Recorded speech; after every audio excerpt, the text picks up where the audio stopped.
अस्सलाम वालेकुम।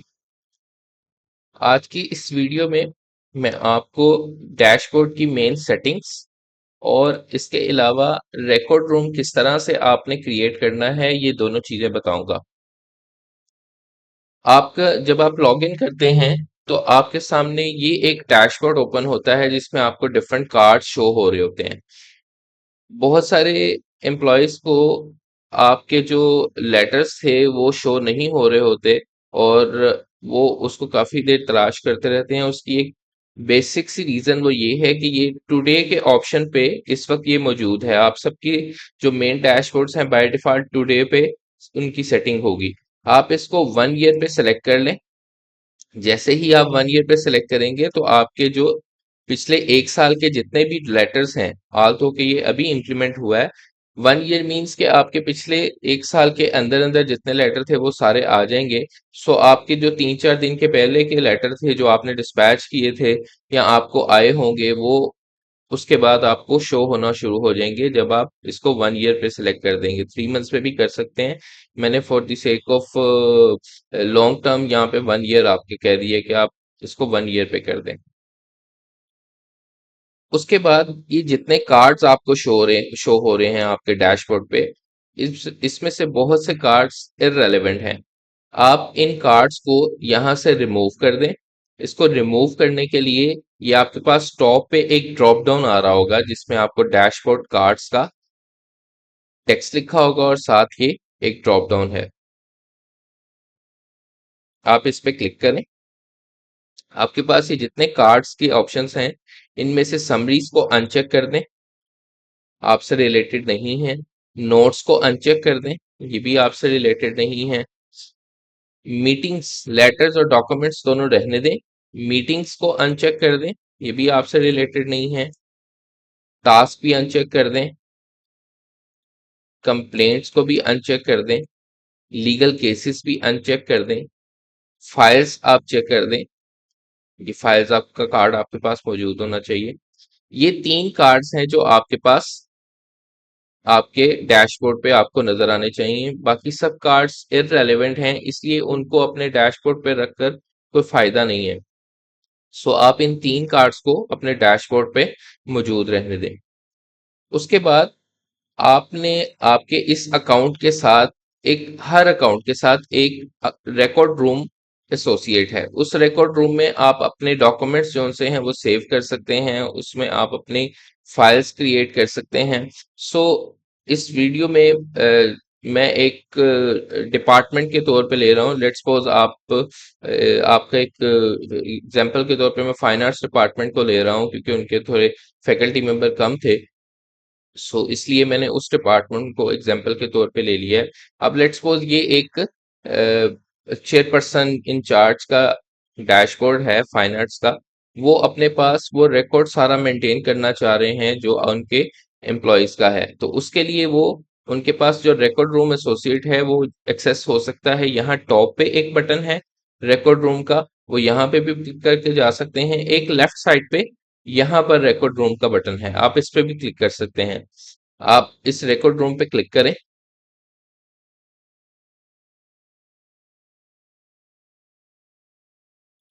आपके पास यहाँ पे एक विंडो ओपन होगी जिसमें आपके कोई पहले से अगर कोई फोल्डर्स हैं तो वो यहाँ पर आपको शो हो जाएंगे। इस रिकॉर्ड रूम में आपने एक अपने एम्प्लॉय की एक नई फाइल क्रिएट करनी है। उस फाइल को क्रिएट करने के लिए यहाँ पर आप क्रिएट न्यू फाइल पे क्लिक करेंगे। ये बिल्कुल उसी तरह से है जिस तरह आपके पास एक न्यू एम्प्लॉय आते हैं और आप उनकी एक पर्सनल फाइल मेंटेन कर लेते हैं। इस पर्सनल फाइल के अलावा आप किसी मैटर से रिलेटेड भी आपकी फाइल आप क्रिएट कर सकते हैं। लेट्स सपोज आपके डिपार्टमेंट की प्रोक्योरमेंट है, आप उससे रिलेटेड एक फाइल क्रिएट करना चाह रहे हैं। जो भी आपके डिफरेंट मैटर्स हैं उनके हवाले से आप फाइल क्रिएट कर सकते हैं। अब लेट्स सपोज यहाँ पर मैं एक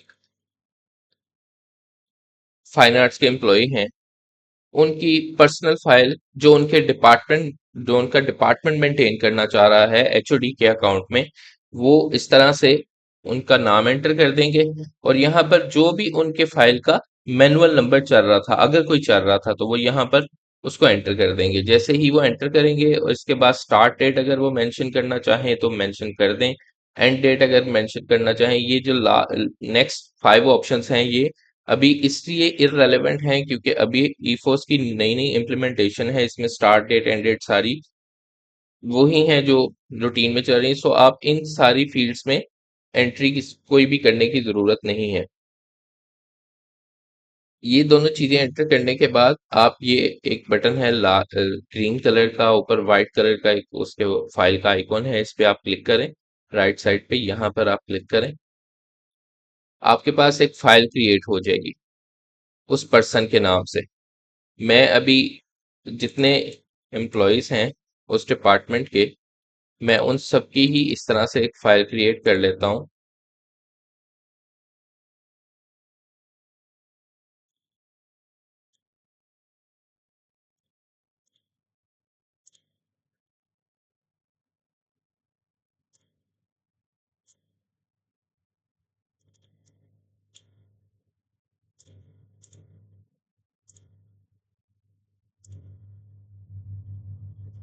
इस तरह से आपके पास जब आप फाइल्स क्रिएट कर लेंगे, आपके पास ये डैशबोर्ड पे सारी फाइल्स आपके सामने आपको शो होना शुरू हो जाएंगी।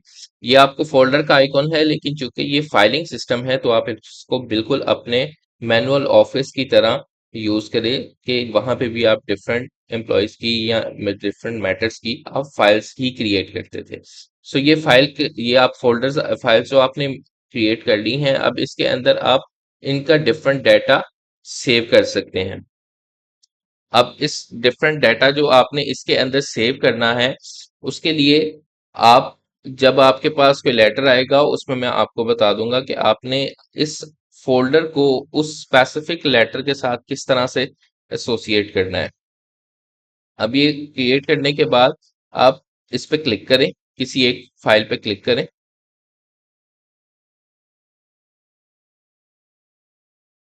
जब आप फाइल पे क्लिक करेंगे तो ये आपके पास ऊपर फाइल का टाइटल आ रहा है और ये डॉक्यूमेंट्स उसके जो भी आप अपलोड करते जाएंगे वो इसमें शो होंगे।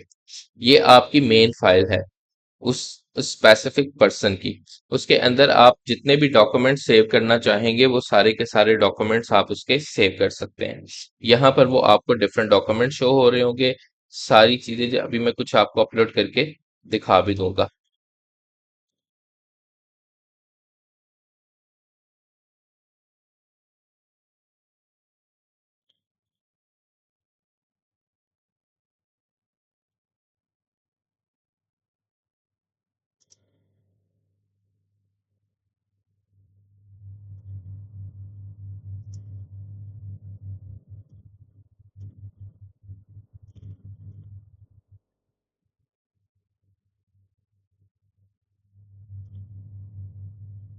जब आपके पास ये ऑप्शन आ जाए, इसके बाद आप इस फोल्डर के अंदर हैं, अपने ये क्रिएट स्लैश अपलोड पे क्लिक करना है और जो भी आप डॉक्यूमेंट अपलोड करना चाह रहे हैं वो आप यहाँ से सेलेक्ट करेंगे। सेलेक्ट करने के बाद आप उस फाइल को यहाँ पर अपलोड कर देंगे। लेट्स सपोज मैं यहाँ पर कोई एक फाइल अपलोड कर देता हूँ।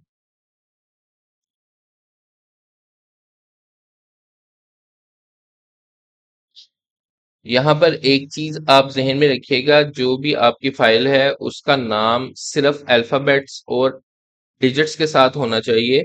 उसमें अगर आपके कोई भी special character like like dots या किसी भी किस्म के सिंबल्स होंगे तो वो एरर आपको दे देगा। ये ब्राउज पे आपने वो फाइल सेलेक्ट कर ली। इसको सेलेक्ट करने के बाद अगर आप इस डॉक्यूमेंट का कोई स्पेसिफिक टाइटल देना चाह रहे हैं तो आप वो टाइटल यहाँ पे एंटर कर दें। आपको ये टाइटल्स, ये रेफरेंस नंबर, उसके दोनों चीजें आपको सर्च करने में इन फ्यूचर में जब आप इसको सर्च करेंगे तो उसके लिए आपको आसानी होगी। लेट्स सपोज मैं यहाँ पे जो उसका टाइटल था वो मैं एंटर कर देता हूँ।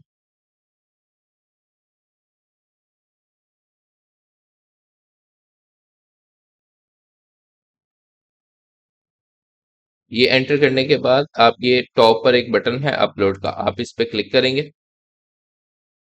जैसे ही आप क्लिक करेंगे तो यहाँ पर आपको वो फाइल जो आपने टाइटल एंटर किया था वो यहाँ पर आ जाएगा। अब लेट्स सपोज अगर आपने कोई टाइटल एंटर ही नहीं किया होगा तो जो फाइल का आपका नाम था वही फाइल का नाम यहाँ पर एज ए टाइटल के तौर पे आ जाएगा, आपको यहाँ पर वो विजिबल हो जाएगा। अब इस फाइल को अगर आप डाउनलोड करना चाहें तो यहाँ से आप इसको डाउनलोड कर सकते हैं या आप आसानी से इसको करा सकते हैं। अब इस फाइल को आपने, जो आपका रिकॉर्ड रूम है, आपने इसमें ये फाइल सेव कर ली है। अब आप इस डॉक्यूमेंट को अपने ड्राफ्ट में यूज करना चाह रहे हैं। आप जिस तरह से आपको मैंने ड्राफ्ट का बताया था, आप उस तरह से उस ऑप्शन पे क्लिक करेंगे।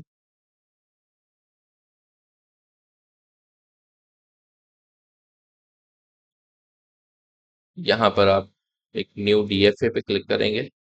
मैं सारी चीजें उस डीएफए की चूंकि बता चुका हूँ, सिर्फ इस रिकॉर्ड रूम से जो वो आप स्पेसिफिक डॉक्यूमेंट एक्सेस करना चाह रहे हैं, मैं उसका आपको यहाँ पे बताना चाह रहा हूँ।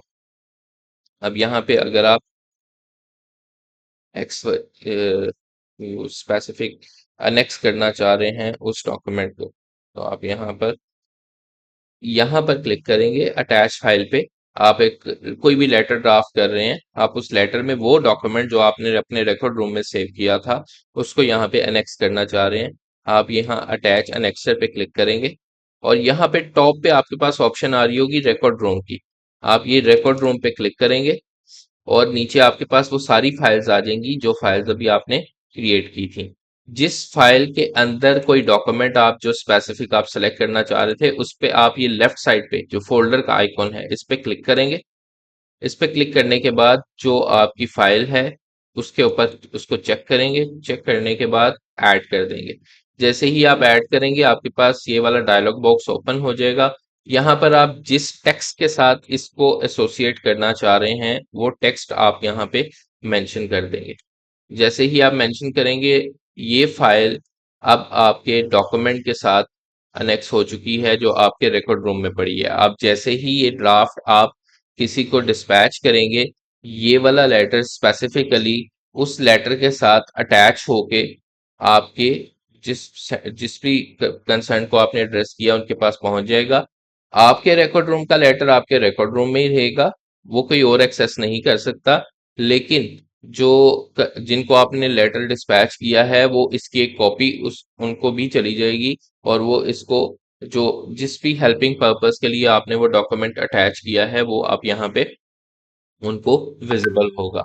सो इस तरह से आप अपने एक रिकॉर्ड रूम में डिफरेंट किस्म की फाइल्स क्रिएट करके उसके साथ अपने जो डॉक्यूमेंट्स हैं वो अनेक्स कर सकते हैं, जो उसके साथ आप अटैच कर सकते हैं, अपलोड कर सकते हैं। प्रॉपर आपके पास एक उसका रिकॉर्ड रूम एस्टैब्लिश हो जाता है। Thank you so much.